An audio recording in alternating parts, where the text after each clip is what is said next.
ఈ నూతన సంవత్సరంలో దేవుడు నూతన క్రియలు మన జీవితంలో జరిగించునుగాక.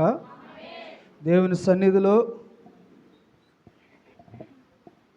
కొంత సమయము చిన్నబిడ్డలని కొంచెం మీ దగ్గర పెట్టుకోండి. కొంత సమయము మన హృదయాల్ని దేవుని సన్నిధిలో పదిలపరుద్దాం. ఒక చక్కటి మాటలతో దేవుడు మనలందరినీ మన హృదయంలో ఆయన యొక్క మేలులతో నింపబడునుగాక. ఆమేన్. దేవుని యొక్క కృపలో ప్రతి సంవత్సరములు వస్తూ ఉంటాయి, మన జీవితంలో గడిచిపోతూ ఉంటాయి. కానీ ప్రతి సంవత్సరము మనము ఏ రీతిగా తీర్మానాలు తీసుకుంటూ ఉన్నాం, ఏ రీతిగా దేవుని సన్నిధిలో వాగ్దానములు తీసుకుంటున్నాం, వాగ్దానములను బట్టి మనము జీవిస్తున్నాము అనేది మీరు ఎప్పటికప్పుడు పరీక్షించుకోవాల్సినటువంటిది మన జీవితంలో ఆవశ్యకమై ఉన్నది. నేటి క్రైస్తవ జీవితంలో చాలామంది దేవుని సన్నిధిలో మనము నిలబడలేకపోతున్నాం, స్థిరపడలేకపోతున్నాం. దేవుడు మన జీవితంలో చాలా రోజులైపోయింది కార్యం చేయడం అనేటువంటిది ఒక అలసత్వమును కూడా ప్రదర్శిస్తూ ఉన్నాం. కానీ దేవుడు నమ్మదగినవాడు. ఆమేన్. దేవుడు నమ్మదగినవాడు. ఇశ్రాయేలును కాపాడువాడు కునుకడు, నిద్రపోవడం. నేను ఎల్లప్పుడూ ఆయన ఎత్తి పట్టుకుని నడిపించే దేవుడుగానే, ఒక్కసారి నీవు పిలిస్తే నీ దగ్గరగా ఉండి ప్రతి పనిలోనూ ప్రతి సమయంలోనూ నీకు ఒక గొప్ప ఆలోచన కలిగించి జీవితాన్ని ముందుకు నడిపించడానికి ఆయన సంసిద్ధముగా ఉన్నాడు. ఆయన యొక్క సాక్షిగా నిలవబెట్టడానికి ఆయన నిన్ను సిద్ధపరుస్తూ ఉన్నాడు. కానీ చాలామంది మనం ఏం చేస్తూ ఉన్నామంటే అద్భుతాలు ఆశ్చర్యకార్యముల వైపు తిరిగిపోయి మన యొక్క రక్షణను కోల్పోతున్నామేమో అనేటువంటి ప్రశ్న లేవనెత్తక మానదు. కాబట్టి మనం ఎప్పటికప్పుడు ఈ రక్షణ, ఈ జీవితం, ఈ శ్వాస, ఈ జీవము, ఈ శరీరము, ఈ అందము, ఈ బలము, ఈ సంపద ప్రతి ఒక్కటి దేవుడే అనుగ్రహించాడనేటువంటి ఆలోచన కలిగి ఉంటే గనక అది ఉన్నా లేకపోయినా దేవుడే మనల్ని నడిపించునుగాక. ఎట్టి పరిస్థితుల్లోనూ ఒక యెహోషువ వలె, ఒక యోబు వలె, ఒక హబక్కూకు వలె మనము నమ్మకముగా నా దేవుడు నా పక్షమున ఉంటాడనేటువంటి ఒక గొప్ప వాగ్దానముతోనే మన జీవితాన్ని ముందుకు కొనసాగించాలి. లేకపోతే అపవాది గర్జించు సింహం వలె మనం ఎప్పుడు మృంగుదుమా అని ఎదురు చూస్తుంటాడు. ఎక్కడ నువ్వు దొరికితే ఆ సమయాన్ని బట్టి, ఆ విషయాన్ని బట్టి, ఆ శ్రమను బట్టి, ఆ ఆలోచన బట్టి మనల్ని వెనక్కి తీసుకువెళ్ళిపోవడానికి చూస్తాడు. గురి యొద్దకే నీ పరుగొన్నప్పుడు, గురిని దాటినప్పుడు, గురిని రీచ్ అయినప్పుడు, గురిని అధిగమించినప్పుడు నీకు గొప్ప సువర్ణమైనటువంటి ఒక కిరీటము దాచబడి ఉన్నది అనేటువంటి విషయాన్ని మర్చిపోకూడదు. ఎప్పుడు మనము ఆ గురి యొద్దకు పరిగెత్తినప్పుడు కూడా నిరీక్షణతో, విశ్వాసంతో ముందుకు వెళితే ఆ కిరీటము మనకి ధరింప చేస్తాడనేటువంటి విషయాన్ని మనం ఎప్పటికీ మర్చిపోకూడదు. వెనుకున్నటి వాటిని విడిచిపెట్టి ముందున్నటి వాటి కోసము మన యొక్క పరుగుతూ ఉంటే, ఆ పరుగు పందుల్లో మనం పాల్గొంటూ ముందుకు వెళుతూ ఉంటే ఖచ్చితంగా ఒక దినమున మన నిరీక్షణ, మన విశ్వాసము మన జీవితంలో ఏ దేనికోసమైతే ఎదురు చూస్తున్నామో అది పొందుకున్నప్పుడు మన జీవితము సంతోషముతో, సమాధానముతో నింపబడుతోంది. Praise the Lord. కాబట్టి నిరీక్షణతో ఉందాం, విశ్వాసముతో ఉందాం. మనకంటే ముందు గొప్ప సాక్షి సమూహం ఉంది. కాబట్టి మనము ఓడిపోయిన వారము కాదు, అలానే మనము విడువబడిన వారం అంతకంటే కాదు. తన స్వరక్తం ఇచ్చి మనల్ని కొనుక్కున్న దేవుడు, ఈ లోకము నుంచి మనల్ని నశించిపోకుండా ప్రత్యేకపరుచుకున్న దేవుడు. కాబట్టి ఆ దేవుని యందే మనం విశ్వాసం ఉంచి మన జీవితాన్ని కనీసం ఈ నూతన సంవత్సరంలో మనం ముందు అడుగు వేద్దాం. ఏమొచ్చినా దేవుని సన్నిధిలో మోకరిద్దాం, సంఘముగా మోకరిద్దాం, సహవాసముగా మోకరిద్దాం, ఒకరొకరు కలుసుకుని మోకరిద్దాం. ఆ యొక్క సమస్యని యేసు నామములో జయిద్దాం. ఆమేన్. హల్లెలూయా. అంతేగాని సొమ్మిసిపోవద్దు, సోలిపోవద్దు, ఆయాసపడవద్దు. పక్షిరాజు వలె మన రెక్కలు చాచి పైకి మనము ఎగురువారముగా ఉందాం. ఆమేన్. కాబట్టి ఈ నూతన సంవత్సరంలో దేవుడు మనకి ఇచ్చేటువంటి కొన్ని మాటలను మనము ధ్యానిద్దాం. ఏమి వచ్చినా మూవింగ్ ఫార్వర్డ్, ముందుకి కొనసాగుదాం. జ్ఞానముతో కొనసాగుదాం అని దేవుని మాటలు సెలవిస్తూ ఉన్నాయి. మనం చూస్తే ఫిలిప్పీయులకు రాసినటువంటి పత్రిక 3వ అధ్యాయము 13వ వచనం నుండి కొన్ని మాటలు చూద్దాం. ఇచ్చినటువంటి సమయం తక్కువ కనుక మనం చాలా యాక్టివ్గా ఉంటూ వాక్యాన్ని చదువుతూ, అందరూ తీయగలిగిన వాళ్ళు, చూడగలిగిన వాళ్ళు, చదవగలిగిన వాళ్ళు, దేవుని మాటలుగా ఎంచబడిన వాళ్ళు, దేవుని వాగ్దానములని స్వీకరించబడిన వాళ్ళు ప్రతి ఒక్కరు హృదయాన్ని తెరచి ఈ మాటలు మనం విందాం. సహోదరులారా, నేను ఇదివరకే 13వ వచనం, నేను ఇదివరకే పట్టుకొని ఉన్నానని తలుంచుకొనను, అయితే ఒకటి చేయుచున్నాను, వెనుక ఉన్నవి మరచి ముందున్న వాటి కొరకై వేగిరపడుచు క్రీస్తు యేసునందు దేవుని ఉన్నతమైన పిలుపునకు కలుగు బహుమానమును పొందవలెనని గురి యొద్దకే పరిగెత్తుచున్నాను. ఆమేన్, హల్లెలూయా. పౌలు చాలా చక్కగా చెప్తున్నాడు. ఏ విషయంలో చెప్తున్నాడు, ఎప్పుడు చెప్తున్నాడంటే తన జీవితంలో జరిగిన అద్భుతం గురించి, ఆ అద్భుతం తన జీవితంలో జరిగిన క్షణములో మాట్లాడటం లేదు, తన బాగా ఆశీర్వదించబడానో మాట్లాడటం లేదు. అప్పటికి చాలా దెబ్బలు తిని, అనేక మార్లు కొరడా దెబ్బలు తిని, అనేక మార్లు అవమానము పొంది, అనేక మార్లు దూషించబడి, ద్వేషించబడి, కొట్టివేయబడి, నలగొట్టబడి అప్పుడు మాట్లాడుతున్నాడు ఏమనంటే, సహోదరులారా, నేను ఇదివరకే పట్టుకొని ఉన్నానని తలంచుకొనను. నా బహుమానం పొందేశానని, నా రక్షణ పొందేశానని, నేను దేవుణ్ణి చూసేశానని, ఆ పరలోక రాజ్యంలో చేరిపోయానని నేను చెప్పడం లేదు. కానీ అది చేరతాను, ఒక దినమున అది కలుసుకుంటాను, ఒక దినమున నా దేవుడు నా పక్కనే ఉండి తను పట్టుకున్న కిరీటము నా మీద పడుతున్నప్పుడు నేను చూస్తాను అనేటువంటి నిరీక్షణతో నేను ఆ ఒకటి చేయుచున్నాను. ఏంటి ఆ ఒకటి అంటే, నిరీక్షణతో ఉన్నాను. ఇంకా నేను దాన్ని పట్టుకోలేదు. అరే, అక్కడికి వెళ్ళావు కదా, ఆ ప్లేస్ ఎలా ఉంది, అరే ఇది కొన్నావు కదా ఎలా ఉంది, ఇక్కడ చూసావు కదా ఎలా ఉంది అని అడిగితే ఎవరైనా ఏమన్నా దాని గురించి చెప్తారు. చూడక, కనక, వినక, లేకపోతే అక్కడికి వెళ్ళి దాన్ని తృప్తి పొందక ఉన్నప్పుడే ఏమంటానంటే, నేను ఇంకా పట్టుకోలేదు. కానీ అయితే ఒకటి చెప్పుచున్నాను, వెనుక ఉన్నవి మరచి, నా పాత జీవితంలో జరిగినటువంటి రోతకరమైన విషయాలు మరచి, నేను హానికరుడుగా, హింసకరుడుగా అనేక మార్లు నేను అనేక మందిని వెంబడించి చంపినటువంటి వాటన్నిటిని మరచి నేను ఇప్పుడు ఏం చేస్తున్నానంటే, ముందున్న వాటి కొరకై వేగిరి పడుచున్నానంట. Praise the Lord. వేగిరి పడటం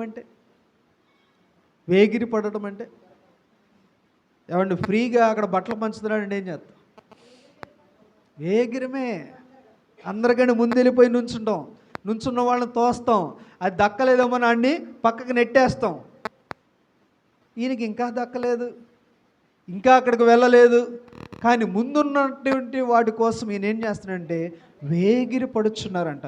నీ జీవితంలో పాతవి విడిచిపెట్టి నిరీక్షణ కలిగి విశ్వాసముతో నూతనమైనటువంటి సృష్టిలోనికి నువ్వు వెళ్ళడానికి వేగిరి పడుచున్నావా? ఈరోజు దేవుడు నన్ను అడుగుచున్నాడు, ఆ వేగిరి పడేటువంటి మనస్సు నీకుందా? ఇంకా గత జీవితంలో ఉన్నటువంటి స్మరణలు, స్మృతులు అవన్నీ మీద వేసుకుని ఇంకా పాపపు జీవితంలో, ఇంకా అలాంటి పౌలు అన్నాడు, తన జీవితాన్ని ఒకసారి గుర్తు చేసుకొనొచ్చు, నేను అలాగ ఉండక ముందున్నట్టు వాటి కోసం నేను పరిగెడుతున్నాను అంటున్నాడు. పరిగెడుతూ కూడా ఏమంటాడంట, ఆ ముందు వేగిరి పడుచు క్రీస్తు యేసునందు దేవుని ఉన్నతమైన ప్రైజ్ ది లార్డ్, హల్లెలూయా, హల్లెలూయా. ఉన్నతమైనటువంటి పిలుపు. దేవుడు నిన్ను పిలిచాడని నువ్వు నమ్ముతున్నావా? ఈ మధ్యాహ్న కాల సమయంలో, ఈ నూతన సంవత్సరంలో నేను మిమ్మల్ని అందరినీ అడుగుతున్నాను, యవ్వన బిడ్డల నుంచి వృద్ధాప్యంలో ఉన్నంత వారి వరకు కూడా దేవుడు నిన్ను పిలిచాడని నువ్వు అనుకుంటున్నావా? అనుకుంటున్నా అన్న వాళ్ళందరూ ప్రైజ్ లార్డ్ చెప్పండి.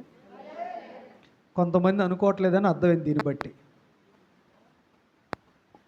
కొంతమంది ఇంకా దేవుడు నన్ను పిలుచుకోలేదని నువ్వు అనుకుంటున్నావు, పేరు పెట్టి పిడవబడలేదని నువ్వు అనుకుంటున్నావు, దేవుని సువార్త నాకు అందలేదని నువ్వు అనుకుంటున్నావు, యేసుక్రీస్తు లోకరక్షకుడని నేను అంగీకరించలేదని నువ్వు అనుకుంటున్నావా? అయితే నీకు ఒక ప్రశ్న, ఈ మధ్యాహ్న సమయంలో నువ్వు ఎందుకు ఉన్నావు? ఇంకా దేవుడు నన్ను పిలవలేదని అనుకుంటే నువ్వు ఇక్కడెందుకున్నావు? నశించిపోయే వారి గుంపులో నువ్వు ఎందుకు లేవు? సమాధికి చేర్చబడిన వారి గుంపులో నువ్వు ఎందుకు లేవు? అల్లరి గుంపులో నువ్వు ఎందుకు లేవు? ఆటపాటల గుంపులో నువ్వు ఎందుకు లేవు? దేవుని సన్నిధి విడిచిపెట్టి తిరుగుతున్న వారి గుంపులో నువ్వు ఎందుకు లేవు? ఈ ప్రశ్నలు నువ్వు వేసుకుంటే నిన్నెవరు పిలిచారు ఇక్కడికి? ప్రైజ్ ది లార్డ్, హల్లెలూయా. ఆయన చిత్తము నీ పట్ల లేకపోతే, ఆయన పిలుపు నీకు అందకపోతే, ఆయన దృష్టిలో నువ్వు లేకపోతే ఈ సమయంలో నువ్వు ఇక్కడ ఉండవు. ఆది ఉన్నతమైనటువంటి పిలుపు. దేవుడు నువ్వు నశించుకోవడం ఆయనకి ఇష్టం లేదు. అందుకే ఆయన వెదికి రక్షించడానికి ఈ లోకమునకు వచ్చాడు. Praise the Lord, hallelujah. నువ్వు నశించుకోవడం ఆయనకి ఇష్టం లేదు. తల్లి, ఇంకా నువ్వు నా దగ్గరికి వస్తావా? బాబు, నువ్వు ఇంకా నా దగ్గరికి వస్తావా? ఎన్నిసార్లు ఎన్ని వేదనలో ఉన్నప్పుడు నేను నిన్ను రక్షించాను. నువ్వు అడిగినప్పుడు నీ మొర నేను ఎన్నిసార్లు విన్నాను. ఎన్ని అపాయముల నుంచి నేను తప్పించాను. కానీ నీవు నా పిలుపుని వినలేకపోతున్నావా? నీవు నా సన్నిధిలో ఉండలేకపోతున్నావా? నీవు నా సహవాసములో ఉండలేకపోతున్నావా? ఆయన పిలుపు నువ్వు అందుకోలేకపోతున్నావా? ఇదే అనుకూల సమయం. నేడే రక్షణ దినము. దేవుని యొక్క మాటలు నీకు వినబడినప్పుడే నీ హృదయం ఆయన వైపు త్రిప్పితే, అదే దేవుని పిలుపుగా నీవు అంగీకరించితే దేవుడు నిన్ను రక్షిస్తాడు. Praise the Lord, hallelujah. అందుకే ఆయన అంటున్నాడు కదా, ఉన్నతమైన పిలుపునకు కలుగు. నిన్ను పిలిచిన దేవుడు, నిన్ను ఆదరించిన దేవుడు, నిన్ను నిలవబెట్టిన దేవుడు, నేను ఈ మధ్యాహ్న కాల సమయంలో నిన్ను ఇక్కడ కూర్చోబెట్టిన దేవుడు నీకేమిస్తున్నాడంటే, ఈ నూతన సంవత్సరములు నీకు ఒక గొప్ప బహుమానం ఇస్తున్నాడు. గట్టిగా చప్పట్లు కూడా దేవుని నామాన్ని మహిమపడదాం. హల్లెలూయా, హల్లెలూయా, హల్లెలూయా. పిలిచిన దేవుడు విడిచిపెట్టక, కూర్చోబెట్టిన దేవుడు విడిచిపెట్టక, నిన్ను దర్శించిన దేవుడు నిన్ను విడిచిపెట్టక నీకేమిస్తున్నాడంట? ఒక నూతన బహుమానము దేవుడు నీకు ఇస్తున్నాడు. ఆమేన్, ఆమేన్, ఆమేన్. చావ చచ్చిపోయిన వారిలాగా, రక్తము ప్రవహించలేనటువంటి వారిలాగా తయారైపోయాం మనం. బయట కూర్చున్న వాళ్ళు మాట్లాడుకుంటున్నారు, లోన కూర్చున్న వాళ్ళు మాట్లాడకుండా మౌనంగా ఉంటున్నారు. ప్రైజ్ ది లార్డ్, హల్లెలూయా. నూతన సంవత్సరంలో దేవుడు నాతో మాట్లాడాలి అని అనుకున్న వాళ్ళు ప్రైజ్ లార్డ్ చెప్పండి. దేవుడు ఆయన యొక్క కృపతో నన్ను నింపాలి అనుకున్న వాళ్ళు ప్రైజ్ లార్డ్ చెప్పండి. కొత్త క్రియలు నా జీవితంలో జరగాలనుకున్న వాళ్ళు దేవుడికి స్తోత్రం చెప్పండి. మరి ఇంత ఉత్సాహం ఎందుకు లేదన్నట్లేదు? ఆయన ఇష్టపడుతున్నాడు. దేవుడు మాటలను వినిపించడానికి ఇష్టపడుతూ ఉన్నాడు. హృదయము తెరుచుకోక బండరాయి అయిపోయిన వాళ్ళలాగా ఉన్నాం మనం. అలా అయిపోయాం. నిన్న వాక్యము అయిపోయింది, కేక్ పెట్టేస్తుంది, ఈ లోపల ఆశీర్వాదాలు అవ్వలేదు, ప్రార్థన అవ్వలేదు, ఒక బ్యాచ్ వెళ్ళిపోయింది బయటికి. ఏమనాలో తెలియలేదు. నిలకడ లేనటువంటి విశ్వాసములో ఉన్నామా? నిరీక్షణ లేని విశ్వాసములో ఉన్నామా? ఓపిక లేని విశ్వాసములో ఉన్నామా? దేవుని కార్యాలు నా జీవితంలో జరగాలి కానీ దేవుని మాటలు నేను వినే అంత ఓపిక నాకు లేదా? దేవుడు నేడు నిన్ను దర్శించును గాక. ఆమేన్. నీ మనసులు దేవుని వైపు త్రిప్పుకొట్టును గాక. దేవుడు నీతో మాట్లాడును గాక. చాలా క్లియర్గా అంటున్నాడు. ఏంటంటే పిలిచిన దేవుడు విడిచిపెట్టలేదంట. పిలిచిన దేవుడు మనల్ని విడిచిపెట్టలేదంట. ఏం చేస్తాడంటే గొప్ప బహుమానము పొందాలని ఆయన ఎదురు చూస్తున్నాడు. అది పౌలుకి తెలిసింది. నా దేవుడు ఉన్నతమైనటువంటి పిలుపులో, నశించిపోయేటువంటి వారిలో నేను ఉండకుండా, దూషించే వారిలో నేను ఉండకుండా, హింసించేవాడిగానే ఉండిపోనకుండా నన్ను ఆయన దమస్కు మార్గంలో పిలిచాడు. ఒక గొప్ప ఉన్నతమైనటువంటి పిలుపుతో నన్ను పిలిచాడు. అప్పుడు నేను చూడలేకపోయా. ఎందుకంటే నా నేత్రములు అన్నీ కూడా గుడ్డితనమైపోయినాయి, ఈ లోకముతో నిండిపోయినాయి. ఈ లోకములో నేనేదో దైవము అనుకుని, నేనేదో శక్తి ఉన్నదనుకుని వెంపర్లాడుతున్నటువంటి కళ్ళతో నా మనోనేత్రములు మూసుకుపోతే, ఆయన దమస్సు మార్గములో నన్ను దర్శించినప్పుడు, ఆ ఉన్నత పిలుపు కోసం నేను 3 రోజులు నిద్రాహారాలు మారి దేవుని స్తుతిస్తున్నప్పుడు ఆయన నన్ను దర్శించాడు. Praise the Lord. దర్శించి ఏమన్నాడంటే, అన్యజనుల ఎదుటను అధికారుల ఎదుటను నీవు నాకు సాక్షిగా ఉండు అన్నాడు. పిలిచిన దేవుడు ఆయన నిన్ను విడిచిపెట్టేవాడు కాదు. చాలా స్పష్టంగా నీతో మాట్లాడుతూ ఉన్నాడు. నా నామమును భరించుటకు నిన్ను అక్కడ నిలవబెడతానంటున్నాడు. దేవుడు మనం పిలిచినప్పుడు, ఒక గొప్ప బహుమానము ఇవ్వడానికి సిద్ధపడుతున్నప్పుడు, నిన్ను ఏ స్థానములో ఎక్కడ ఎలా ఉంచుతాడో తెలియదు. అది ఆయన నామ మహిమార్థమై జరుగును. Praise the Lord. పనిలోన, చదువులోన, ఉద్యోగములోన, ఇళ్ళ దగ్గర ఎక్కడో తెలియదు, కానీ దేవుడు ఆయన నిలబెట్టాలనుకుంటే నిన్నును బట్టి ఆయన నామాన్ని ఏం చేస్తాడంట? మహిమపరుస్తాడంట, హెచ్చించుకుంటాడంట. మరి అంత గొప్ప సాధనంగా నీవు ఉండాలనుకుంటున్నావా? ఆ మార్గంలో నన్ను కూడా దేవుడు వాడుకోవాలి అని నువ్వు అనుకుంటున్నావా? అయితే నీ పరుగు ఎటువైపు వెళుతుందో ఒక్కసారి ప్రశ్నించుకో, ఒక్కసారి ఆలోచించుకో. గత జీవితమును మనం ఒక్కసారి ప్రశ్నించుకుంటే, నేను ఇది పోయింది అనుకున్నాను కానీ దక్కింది, ఇది రాదు అనుకున్నాను వచ్చింది, వాడు నా మాట వినడనుకున్నాను విన్నాడు, వాడు నన్ను కొడతాడేమో అనుకున్నాను, నాకు ఎదురు లేకుండా నీవే చేసావనే క్షణాలు ఎన్ని మన జీవితంలో దేవుడు నిలవబెట్టాడు. వాటన్నిటిని తలపోసుకుంటే మనము దుఃఖము ఆగదు, ఒక పక్కన సంతోషం ఆగదు. దేవా, నిన్ను స్తుతించిన నా పెదవులు చాలవయ్యా, నిన్ను కీర్తించిన మా నాలుకలు చాలవయ్యా, నిన్ను కొనియాడుచు రాసిన ఈ భూమి మీద ఉన్నటువంటి ఏ పుస్తకములు పట్టచాలవయ్యా అని అంటారంట భక్తులు. మరి ఆ రుచి నువ్వు తెలుసుకున్నావా? పౌలు చాలా చక్కగా చెప్తున్నాడు. ఆయన, అయ్యా నా గురి నీవే, యేసు యొద్దకే నా పరుగు, గొప్ప బహుమానము పొందుటకే నా పరుగు. మరి నీ పరుగు ఈ నూతన సంవత్సరంలో ఎటువైపు నీ పరుగు? మనం చూస్తే పేతురు రాసినటువంటి మొదటి పత్రిక, మొదటి అధ్యాయము 3వ వచనం నుండి చదువు.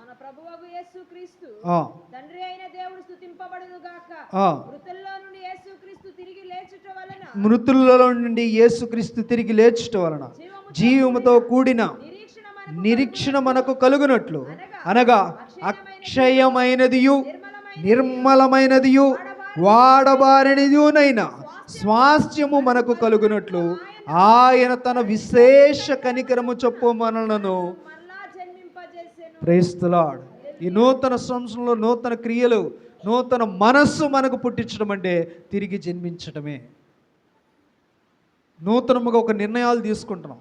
దేవుని సన్నిధిలో నేను ఇలా ఉండాలి, దేవుని సహవాసంతో నేను ఉండాలి, దేవుని యొక్క క్రియలు, దేవుని యొక్క చిత్తము నాలో నెరవేరాలంటే నేను ఇలా ఉండాలని నువ్వు తిరిగి తీసుకుంటున్నటువంటి నిర్ణయాలు ఏదైతే ఉన్నాయో, ఆ నిర్ణయాలు ఎలాగ ఉండాలంటే అది జీవముతో కూడిన యేసు క్రీస్తు మనకి నిలబడుచున్నటువంటి విధానములు ఎలా ఉంటున్నాయంటే అది అక్షయమైనది. అది ఎలాగంట?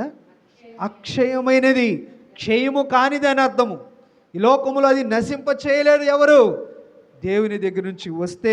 ఇంకా అంటున్నారు కదా, నిర్మలమైనదియు వాడబారినదియునైన స్వాస్థ్యము మనకు కలుగునట్లు. దేవుడు నీకు ఒక స్వాస్థ్యమును సెట్ చేశాడు, నీకు ఒక స్వాస్థ్యమును ఇవ్వాలని ఆలోచిస్తూ ఉన్నాడు, నేను ఒక గొప్ప స్థానంలో నిలవబెట్టాలనుకుంటున్నాడు. కానీ నీవు దేవునికి విధేయత చూపించలేకపోతున్నావు. ఒక గొప్ప బహుమానమును మనకిస్తూ ఉంటే మనం ఇంకెంత గొప్పగా సిద్ధపడాలి. దేవుని దృష్టిలో మనం ఎంత గొప్పగా మన హృదయాల్ని కనపరుచుకోవాలి. నూతన సంవత్సరంలో మనందరం కోరుకునేటువంటి అంటే ఇప్పుడైనా నా జీవితం ఇప్పుడైనా నా జీవితం మారొచ్చు దేవా, ఈ కొత్త సంవత్సరంలో అయినా నేను అనుకున్నది జరిగించు దేవా అని అనుకుంటున్నాం కదా. మరి ఆయన ఇచ్చినటువంటి స్వాస్థ్యమును గనక నువ్వు పొందుకోవాలనుకుంటే మరి నీవు మారాలిగా, ముందు నీ హృదయం మారాలి కదా. నీ ఆలోచన మారాలి కదా. మారితే దేవుడు ఏమంటున్నాడంటే చాలా క్లియర్గా అన్నాడు, అక్షమైనది నిర్మలమైనది యునైనా వాడబారదియునైనా స్వాస్థ్యము మనకు కలుగునట్లు ఆయన తన విశేష కనికరము చొప్పున మనలను మరలా జన్మించి చేసిన. 5వ వచనం, కడవరి కాలమందు బయలుపరచబడుటకు సిద్ధముగానున్న రక్షణ మీకు కలుగునట్లు విశ్వాసము ద్వారా దేవుని శక్తి చేత కాపాడబడు మీ కొరకు ఆ స్వాస్థ్యము ఎక్కడంటండి? పరలోకమందు మీకు భద్రపరచబడదు. ఆ స్వాస్థ్యము పొందుకునేటువంటి స్థానములో నీవు ఉన్నావా? ఆ స్వాస్థ్యము పొందుకునేటువంటి అర్హత నువ్వు సాధించావా? ఏ స్థితిలో నీవు ఉన్నావు? కానీ స్వాస్థ్యం కావాలనుకుంటున్నాను, అద్భుతం జరగాలనుకుంటున్నాను, ఆశ్చర్యం జరగాలనుకుంటున్నాను, నా జీవితం మారాలనుకుంటున్నాను, నూతన క్రియలు నా కుటుంబంలో జరగాలనుకుంటున్నాను, కానీ ఆ యొక్క స్థానంలో నీవు ఉన్నావా? ఆ హృదయం నీకు కలిగి ఉన్నావా? దేవుడు చాలా చక్కగా అంటున్నాడు, ఒక గొప్ప స్వాస్థ్యము నీకు నేను పరలోకములో భద్రపరిచున్నాను. ఇంకా అంటున్నాడు కదా 6వ వచనం, ఇందువలన మీరు మిక్కిలి ఆనందించుచున్నారు, కానీ అవసరమును బట్టి నానా విధములైన శోధనల చేత ప్రస్తుతము కొంచెము కాలము మీకు స్వాస్థ్యము కావాలనుకుంటున్నారు, ఒక గొప్ప అద్భుత ఆశ్చర్య క్రియ నీ జీవితంలో జరగాలనుకుంటున్నారు. అయితే అది మీకు సంతోషమును కలిగిస్తుంది, అయితే మీకు ఆనందమును కలిగిస్తుంది, అది మిమ్మల్ని ఎంతగానో సంతృప్తి చెందిస్తుంది. కానీ ఏమంటున్నాడంట అవసరమును బట్టి నానా విధములైన శోధనల చేత ప్రస్తుతము కొంచెము కాలము మీకు, ఎంతకాలం అంట? కొంచెము కాలము. ఇన్ని సంవత్సరాలు అనుభవించావు దుఃఖము, మరి ఆ దుఃఖము దేవుని దృష్టిలో ఎంత పడి ఉంటుంది అంటారు? దేవుడు నాకు ఇంకా చేయట్లేదని అనుకుంటున్నావు కదా, చేయని దాన్ని బట్టి నువ్వు పడుతున్నావు కదా దుఃఖము, మరి అది ఎంత పడి ఉంటావు?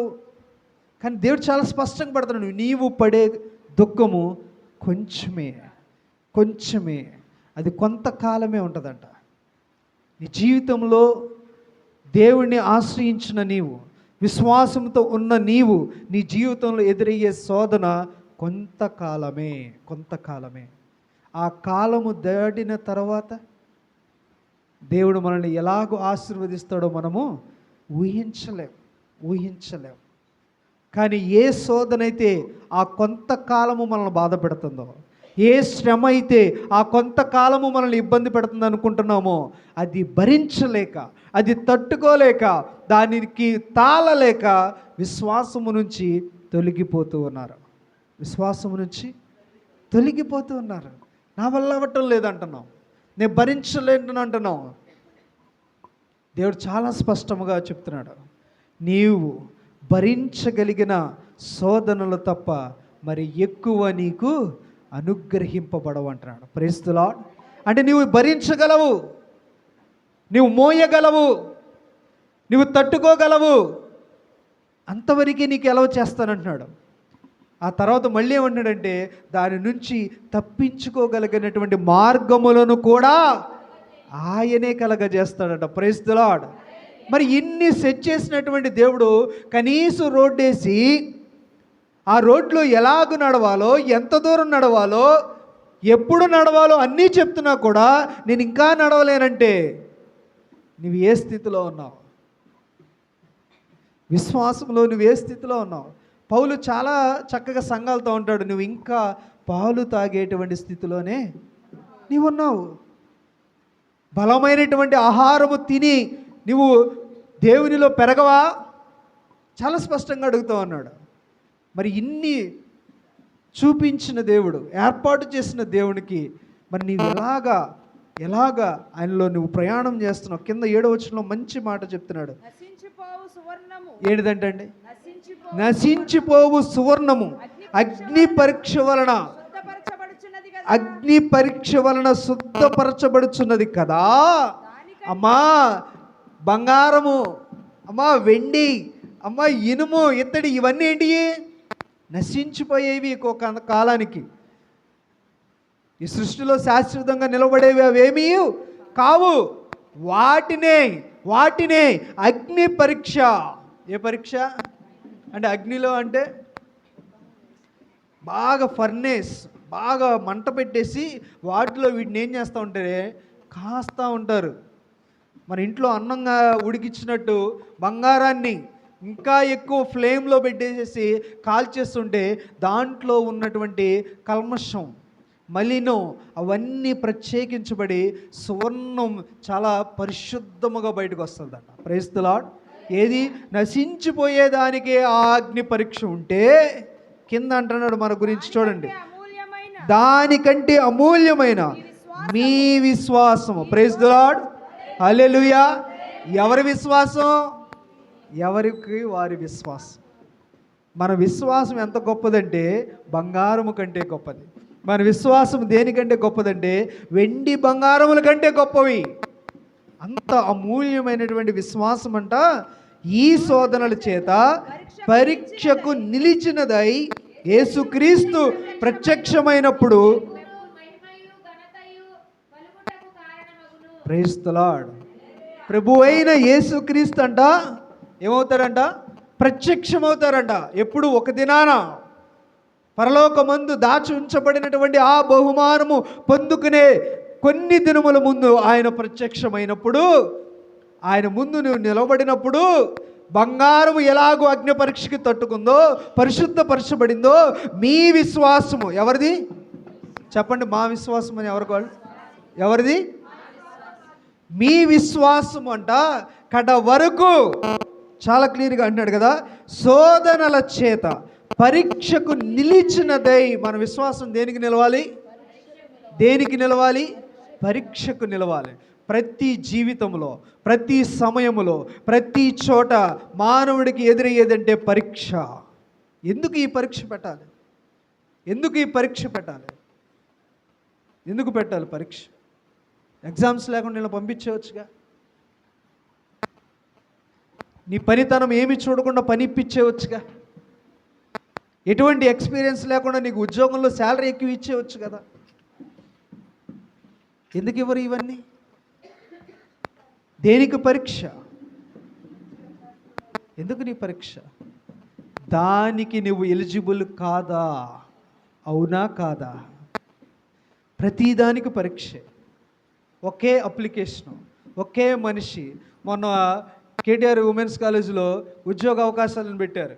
దగ్గర 18 కంపెనీలు వచ్చారు. ప్రతి కంపెనీ దగ్గర పెడుతున్నాం. ప్రతి కంపెనీ 18లో ఒకటి తీసుకున్న చాలుగా 17 కంపెనీలు విడిచిపెట్టేవచ్చుగా. కాదు, వాడికి కావలసిన ప్రతి క్వాలిటీ నీలో కావాలి, నీకుండాలి. ప్రతి వాడు పరీక్షకి నెగ్గాల్సిందే, తట్టుకుని నిలవబడాల్సిందే.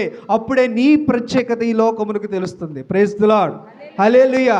అందుకే అన్నాడు, మీ విశ్వాసం ఈ శోధనల చేత పరీక్షకు నిలిచినదై యేసుక్రీస్తు ప్రత్యక్షమైనప్పుడు. ఈ పరీక్ష నిన్నేం చేస్తుంది? పరీక్షకి నిలబడిన నీ విశ్వాసము నిన్నేం చేస్తుంది? పరీక్షకి తట్టుకుని నిలబడిన నీ విశ్వాసము నీకేమన్నా మేలుని చేస్తుందా, కీడును చేస్తుందా అని ఆలోచిస్తే ప్రభు అయిన యేసుక్రీస్తు ప్రత్యక్షమైనప్పుడు చాలా క్లియర్గా అంటున్నాడంట, మెప్పును, మహిమయు, ఘనతయు. Praise the lord. నా విశ్వాసం, చెప్పండి అందరూ, నా విశ్వాసము ప్రభు అయిన యేసుక్రీస్తు ప్రత్యక్షమైనప్పుడు మెప్పును, మహిమయు, ఘనతయు కలిగించునుగాక. ఆమేన్, ఆమేన్, ఆమేన్. ఆ విశ్వాసము నీకు ఉందా? ఇప్పుడు నా ప్రశ్న, నీ విశ్వాసము పరీక్షకు నిలబడుతుందా? అంత గొప్ప మెప్పుకి నిలవబడేటువంటి అర్హత నీ విశ్వాసానికి ఉందా? దేవుని యందు ఆ విశ్వాసము నువ్వు కనబరుస్తున్నావా? కనబరిస్తే ఖచ్చితంగా వాడబారని, అక్షయమైన, నిర్మలమైనటువంటి ఆ స్వాస్థ్యము, పరలోకములో దాచబడిన స్వాస్థ్యము నీకు దక్కడమే కాక నీకు మెప్పుయు, మహిమయు, ఘనతయు కూడా దేవుడు నీకు ఇస్తాడు. Praise the Lord. ఈ లోకంలో చిన్న చిన్న ప్రైజులు పరుగు పందాల్లోనో చిన్న చిన్న ఎగ్జాముల్లోనో రాస్తేనే వచ్చేటువంటి బహుమానం పట్టుకుని ఫోటోలు దిగి సెల్ఫీలు దిగి పోస్టర్లు వేసుకుని ఇన్ని చేస్తున్నామే. ఇవన్నీ కొంతకాలానికి నశించిపోయేవే. మరి అక్షయమైన నిర్మలమైన వాడబారమైన స్వాస్థ్యము దేవుడు నీకు ఇస్తూ ఉంటే దానికోసము నీ విశ్వాసం ఎంతవరకు నిలబడాలి? ఎంతవరకు నిలబడాలి ఆలోచించుకోండి. కింద అంటున్నారు కదా, మీరు ఆయనను చూడకపోయినను ఆయనను ప్రేమించుచున్నారు, ఇప్పుడు ఆయనను కన్నులారా చూడకయే విశ్వసించుచు మీ విశ్వాసమునకు ఫలమును అనగా ఆత్మరక్షణను పొందుచు చెప్పన సఖ్యము మహిమాయుక్తములనైన సంతోషము గలవారై ఆనందించుచున్నారు. Praise the Lord. హల్లెలూయా. కాబట్టి 13వ వచనంలో అంటున్నాడు కదా, కాబట్టి మీ మనస్సు అను నడుమును కట్టుకొని నిబ్బరమైన బుద్ధి గలవారై యేసుక్రీస్తు ప్రత్యక్షమైనప్పుడు మీకు తేబడు కృప విషయమై ఏం కలిగి ఉండాలి? ఇప్పుడు మనం ఏం కలిగి ఉండాలి? సంపూర్ణ నిరీక్షణ కలిగి ఉండాలి. సంపూర్ణ నిరీక్షణ కలిగి ఉండాలి. నూతన సంవత్సరంలో దేవుడు నీకు ఇచ్చే వాగ్దానం ఏంటంటే, ఎంతవరకు దేవుని మీద నువ్వు ఆడుకోగలవో, ఎంతవరకు దేవుని మీద నువ్వు ఆనుకోగలవో అంతవరకు కూడా, అంతిమ వరకు కూడా అవసరమైతే ఆ నిరీక్షణను నువ్వు చూపిస్తూనే ఉండాలి. Praise the Lord. హల్లెలూయా.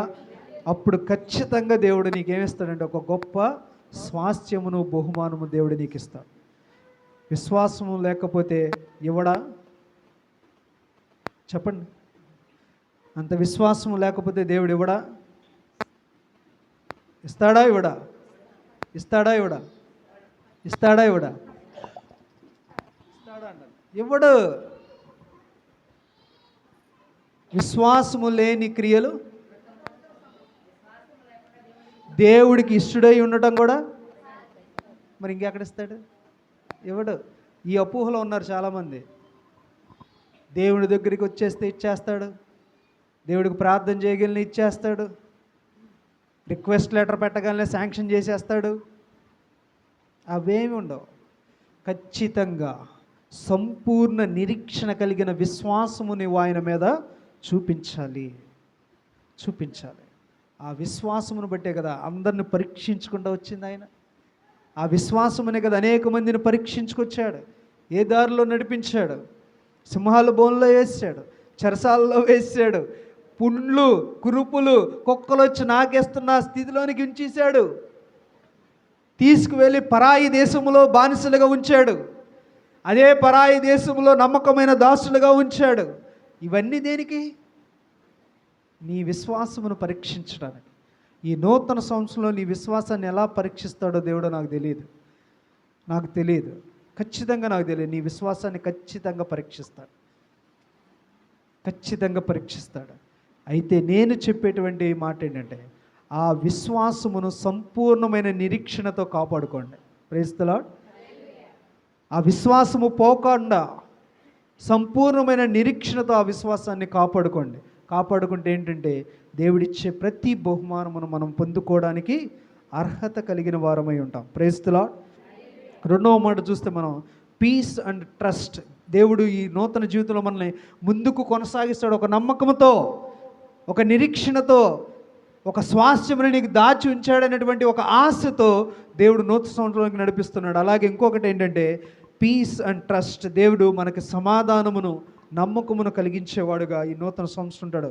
ఫిలిప్పీలకు రాసినటువంటి పత్రిక 4వ అధ్యాయము 6-7 వచనములు చూద్దాం. దేనిని గురించి చింతపడకుడు గాని ప్రతి విషయములోను ప్రార్థన విజ్ఞాపనముల చేత కృతజ్ఞతాపూర్వకముగా మీ విన్నపములను దేవునికి తెలియచేయుడి. అప్పుడు సమస్త జ్ఞానమునకు మించిన దేవుని సమాధానము యేసుక్రీస్తు వలన మీ హృదయములలో మీ తలంపులకు కావలియుడు. దేవుని సమాధానం, పీస్. ఆయన సమాధానం మీ హృదయముల్లో మీకు కావలి ఉంచుతాడంట. ఎప్పుడు చింతపడద్దు. ఈ నూతన సంవత్సరంలో దేవుడు నాకు ఇది చేస్తాడనే చింత వద్దు. నీ చింత యావత్తు ఆయన మీద వేసేయండి. యావత్తు ఆయన మీద వేసేయండి. కొంచెం కూడా మీ దగ్గర ఉంచుకోవద్దు. దేవా ఒక్క పర్సెంట్ నేను ఉంచుకుంటాను. ఎవరైనా వచ్చి అమ్మ నీకేమైందంటే నేను దిగులు పడిపోవాలి. ఎవరైనా వచ్చి నిన్ను ఏమైందని అడిగితే కనపడాలి కదా, నీ చింత ఎదుటి వాళ్ళకి కనపడాలి కదా. కనపడితే ఏమవుద్ది? వాళ్ళు ఓదార్పు యాత్ర పెడతారు, అంతకంటే ఏమవుతుంది? అమ్మా ఏం బాధపడ మాకు, ఏమంటారు మహా అయితే, ఏం బాధపడ మాకు దేవుడు వాళ్ళు చెప్పినదే. కాబట్టి నీ చింత యావత్తును ఆయన మీద వేస్తే ఆయనే మీ హృదయములకు సమాధానము కలిగిస్తాడు. ఆమేన్, హల్లెలూయా. చాలా క్లియర్గా అన్నాడు కదా, మీ విన్నపములు దేవునికి తెలియచేయండి. నువ్వేం ప్రార్థన చేయాలనుకుంటున్నావో, నీ జీవితంలో నూతనంగా ఏం జరగాలనుకుంటున్నావో కృతజ్ఞతాపూర్వకంగా దేవునికి విన్నపము చేయండి. అంతేగాని చింతపడద్దు, బాధపడద్దు, అలసిపోవద్దు, సొమిసిపోవద్దు. విజ్ఞాపనపూర్వకంగా దేవునికి నువ్వు మొరపెట్టు చాలు, ఆయనే నీకు సమాధానం ఇస్తాడు. ఈ లోకంలో ఎవడు ఇవ్వలేడు, నేను కూడా ఇవ్వలేడు, ఎవరు ఇవ్వలేరు. డబ్బు ఉన్నవాడు ఇవ్వలేడు, అధికారం ఉన్నవాడు ఇవ్వలేడు, అంతస్తు ఉన్నవాడు ఇవ్వలేడు, బలగం ఉన్నవాడు ఇవ్వలేడు. కానీ నా దేవుడు నీకు సమాధానమునిస్తాడు. యెషయా గ్రంథం 26వ అధ్యాయం, యెషయా గ్రంథం 26వ అధ్యాయం 3వ వచనం చదువు. ఎవని మనస్సు నీ మీద ఆనుకొనునో వానిని నీవు పూర్ణ శాంతి గలవానిగా కాపాడుదు. Praise the Lord. ఎవని మనస్సు, ఎవరి మనస్సు అంట? ఎవని మనస్సు దేవుని మీద ఆనుకునునో వానిని పూర్ణ శాంతి గలవానిగా చేస్తాడంట. అయ్యా నీ మనసు కొంచెం మొగుడు దగ్గర, కొంచెం భార్య దగ్గర, కొంచెం పిల్లల దగ్గర వద్దు. పూర్తిగా ఎవరి మీద అంట? దేవుని మీదే ఆనుకోవాలి. ఈ మనుషుల మీద ఆనుకున్నా అనుకోండి, వాళ్ళకి ఏమైనా అయిపోతే ఈ మనసు తట్టుకోలేదు, ఈ హృదయం తట్టుకోలేదు, ఈ శరీరం తట్టుకోలేదు, బాధపడిపోతూ ఉంటుంది, దిగులు పడిపోతూ ఉంటుంది, చింతపడిపోతూ ఉంటుంది. కాబట్టి నీ పూర్ణ మనస్సు నీ దేవుని మీద నీవు ఆనుకుని ఉంటే ఖచ్చితంగా ఆయన ఏం చేస్తున్నాడంటే పూర్ణ శాంతి గలవానిగా కాపాడేవాడు ఆయనే అని అంటున్నాడు కదా. 12వ వచనం చూద్దాం. యెహోవా నీవు మాకు సమాధానము సిద్ధపరచుదువు, నిజముగా నీవు మా పక్షమున ఉండి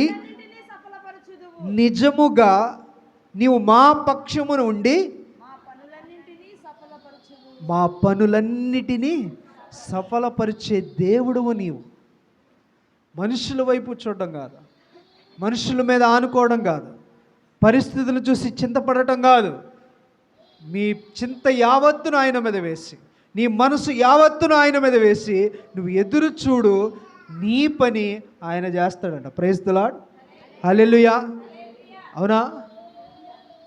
అవునా చేస్తాడు. నువ్వు వేసి చూడు, నీ మనసును ఆయన మీద కేంద్రీకరించి చూడు, నీ చింత యావత్తు ఆయన మీద వేసి చూడు. ఖచ్చితంగా నీ పనులన్నీ ఆయన సమకూరుస్తాడు, ఆయన సిద్ధపరుస్తాడు. Praise the Lord. ఆ గొప్ప విశ్వాసముతో నువ్వు నూతన సంవత్సరంలోనికి నువ్వు వెళ్ళాలి. 3వ మాటకి చెప్తున్నా, స్ట్రెంగ్త్ అండ్ ఫ్యూచర్. దేవుడు మనకు బలమును, మనకు గొప్ప భవిష్యత్తును దేవుడు మనకు అనుగ్రహించడానికి సిద్ధంగా ఉన్నాడు. యెషయా గ్రంథము 40వ అధ్యాయం 31వ వచనం. యెషయా గ్రంథము 40వ అధ్యాయము 31వ వచనం. యెహోవా కొరకు ఎదురు చూచువారు నూతన బలమును పొందుదురు. వారు పక్షిరాజు వలె రెక్కలు చాపి పైకి ఎగుదురు, అలయక పరిగెత్తుదురు, సొమ్మసిల్లక నడిచిపోదురు. Praise the Lord. నీవు పూర్తిగా ఎవరిని కోసం ఎదురు చూడాలంటే యెహోవా కొరకు. నా దేవుడు నన్ను అవమానపరచడు, నా దేవుడు నన్ను విడిపించక మానడు, నా దేవుడు నన్ను విడిచిపెట్టడు. ఏ స్థితిలో ఉన్నా కూడా ఆ స్థితిలో నుంచి నన్ను గొప్ప చేస్తాడు. Praise the Lord. మనం చాలామంది సాక్షులు చూసినా కూడా అపోస్తులైనటువంటి పౌలు శీలలు చెరసాలలో ఉండి ప్రార్థనలు పాటలతో స్థుతులు చేస్తూ ఉంటే ఆయన విడిపించాడా? విడిపించలేదా? చెరసాల సంఖ్యలు అవి మాత్రమే కాదు, గోడలు కూడా బద్దలైపోయినాయి. సంఘమంతయు కలిసి అత్యాశక్తితో దేవునిని ఎదురు చూస్తూ ఆయన మీద ఆనుకుని ప్రార్థిస్తుంటే పేతుర్ని తీసుకొచ్చి వారి మధ్యలో నిల్చోబెట్టింది. Praise the Lord. Hallelujah, hallelujah. సింహాల బోనులో మోకరించి ప్రార్థన చేస్తుంటే దానియేలును కనీసం వాళ్ళు ఆ సింహానులు టచ్ కూడా చేయలేదు.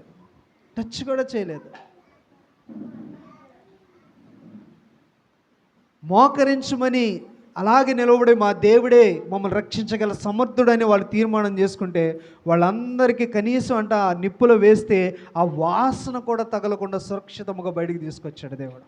Praise the Lord. మరి నీ యొక్క ఎదురు చూపు ఎవరి కోసం? నీవెవరి మీద ఆనుకుంటున్నావు? ఈ లోకములో ఉన్నటువంటి వాటి వైపా, నీ దేవుడైన యెహోవా వైపా? ఒక్కసారి ప్రశ్నించుకోండి. ఇర్మియా అంటున్నాడు కదా, 23వ అధ్యాయం 11వ వచనం. ఇర్మియా గ్రంథము 29వ అధ్యాయం 11వ వచనం.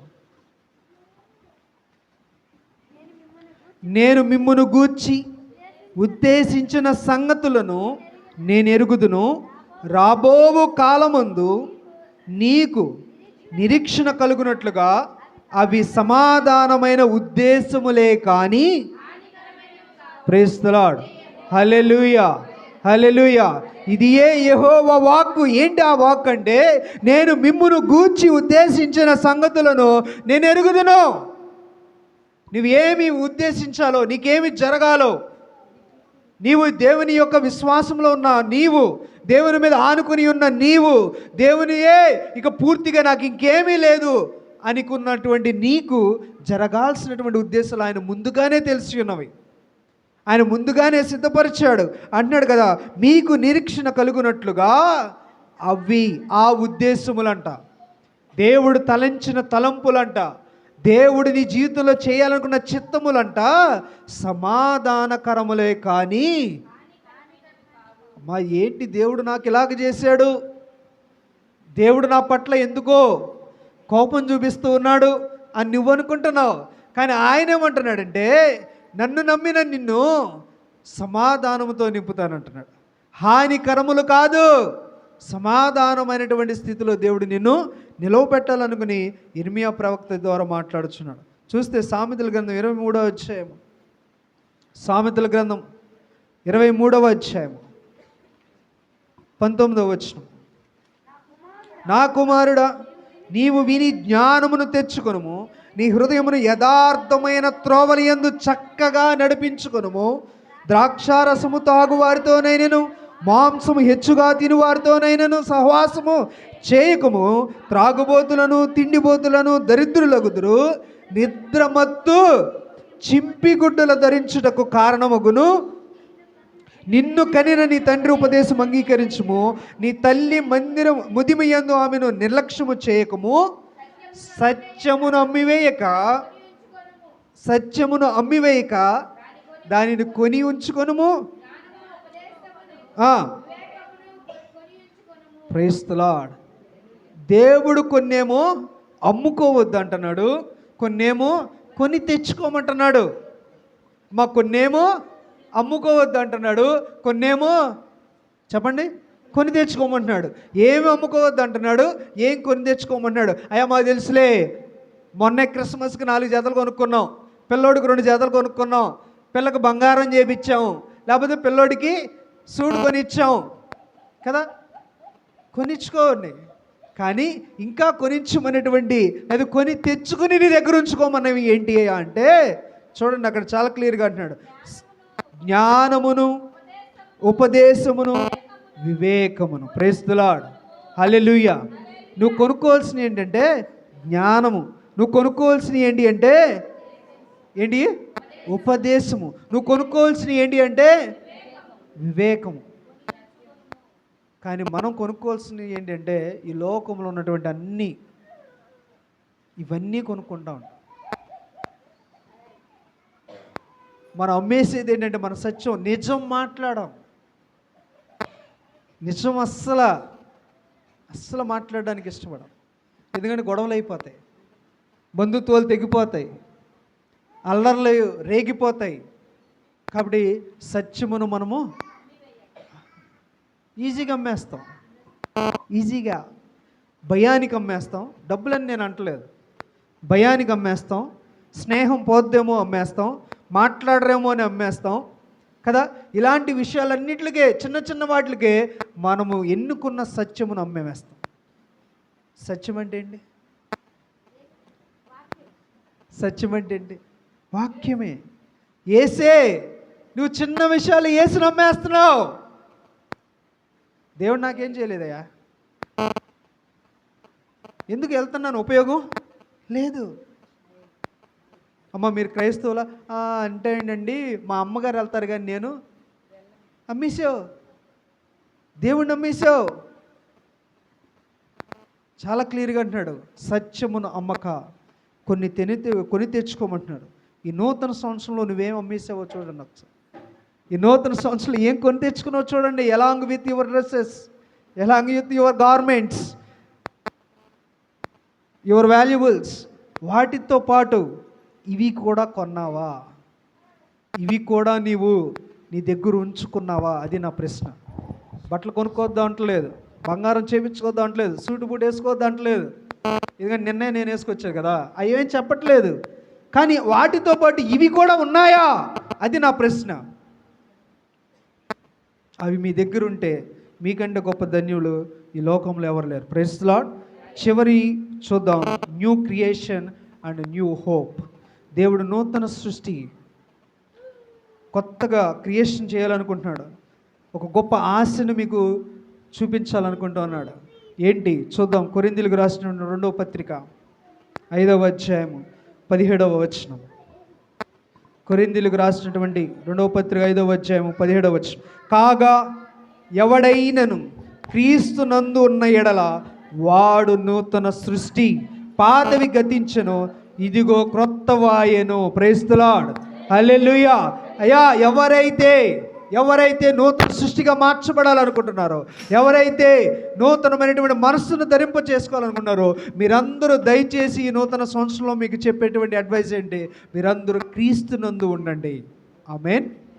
మీరందరూ క్రీస్తునందు ఉండండి. క్రీస్తు తప్ప మనకు ఎవరు లేరని ఒకే తాటి మీద నిలవబడండి. ఇంకేది ఈ లోకంలో మాకు అవసరం లేదనుకోనండి.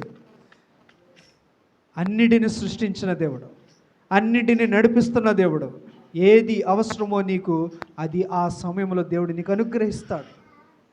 సింహపు పిల్లలు ఆకలి కొనిన కదా, యెహోవా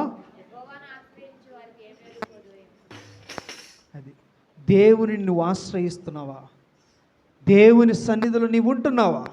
ఆయన ఆశ్రయించిన వారికి ఏ కొదువ లేదని చాలా క్లియర్గా అంటున్నాడు. ప్రకటనల గ్రంథం చూద్దాం, 21వ అధ్యాయం 5వ వచనం. ప్రకటనల గ్రంథం. అప్పుడు సింహాసనాసీనుడై ఉన్నవాడు, ఇదిగో సమస్తమును నూతనమైనవిగా చేయుచున్నానని చెప్పెను. మరియు ఈ మాటలు నమ్మకమును నిజమునై ఉన్నవి కనుక వ్రాయమని ఆయన నాతో చెప్పెను. దేవుని యందు ఆనుకొని ఉండు, దేవుని కొరకు ఎదురు చూస్తూ ఉండు, దేవుని యందు విశ్వాసం ఉంచి ఉండు. ఇవన్నీ కూడా ఏమి చేస్తున్నాయంటే నీకు నమ్మకాన్ని, నూతన సంవత్సరంలో ఒక గొప్ప విశ్వాసంలోనికి వెళ్ళడానికి ఇవన్నీ కూడా నీకు నిజమే. ఇవి కనుక నువ్వు కనబరిస్తే, ఇవి కనుక నువ్వు చేసి చూస్తే అవి నీ జీవితంలో ఖచ్చితంగా జరుగుతాయని ఒక కొత్త ఆశను దేవుడు మనకు కలిగిస్తూ ఉన్నాడు. ఎందుకంటే అవి చూసిన వ్యక్తి ఎవరంట? అపోస్తలుడైనటువంటి యోహాను. ఎవరు? యోహాను. ప్రకటన గ్రంథంలో దేవదూత నన్ను తీసుకువెళ్ళి అక్కడ నిలవబెట్టినప్పుడు వీటన్నిటిని నేను చూస్తూ ఉన్నాను. ఇవన్నీ చూస్తున్నప్పుడు దేవుని మీద ఆనుకున్న వారు నెమ్మది పొందుట నేను చూస్తున్నాను. దేవుని మీద ఆనుకుని ఉన్నవారు వారి పక్షమున ఈయనే పనులన్నీ జరిగించడం నేను చూస్తూ ఉన్నాను. దేవుని యందు విశ్వాసం ఉంచిన వారు ఏ మేలు కొదువై ఉండట నేను చూస్తూ ఉన్నాను. కనుక ఇవి నమ్మకమైనవని నేను ఎంచుకున్నాను. కనుక వీటిని రాయాలని దేవదూత నాకు చెప్పింది. కనుక నేను వీటన్నిటినీ దేవుని గ్రంథములో లిఖిస్తూ ఉన్నానని ఆయన చెప్తూ ఉన్నాడు. మరి నీవు నమ్ముచూ ఉన్నావా? ఆయన నమ్మాడు, విశ్వసించాడు కాబట్టి రాశాడు. మరి నీవు నమ్మి విశ్వసిస్తే కనుక నీ హృదయం మందు ఈ మాటలను నీవు రాసుకో. చివరి వాక్యము రోమీలకు రాసినటువంటి పత్రిక 15వ అధ్యాయము 13వ వచనం. రోమీలకు రాసినటువంటి పత్రిక 15వ అధ్యాయము 13వ వచనం. కాగా మీరు పరిశుద్ధాత్మ శక్తి పొంది విస్తారముగా నిరీక్షణ గలవారగుటకు నిరీక్షణ కర్తయ్యగు దేవుడు విశ్వాసము ద్వారా సమస్తానందముతోనూ సమాధానముతోనూ మిమ్మును నింపును గాక. గట్టిగా చెప్దామా? ఆమేన్, హల్లెలూయా. వీటన్నిటిని కూడా దేవుడు విశ్వాసము ద్వారా, దేవుని యందున్న నీ విశ్వాసము ద్వారా నీకు సమస్తానందమును సమాధానమును ఆయన మిమ్మల్ని నింపుతానని నూతన సంవత్సరం వాగ్దానం చేస్తున్నాడు. దేవుడి కొద్ది మాటలు మన వినికిడిలో దీవించును గాక. ఆమేన్. చిన్న ప్రార్థన చేసుకుందాం. మహాపరిశుద్ధుడైన తండ్రి, మీకే వందనం.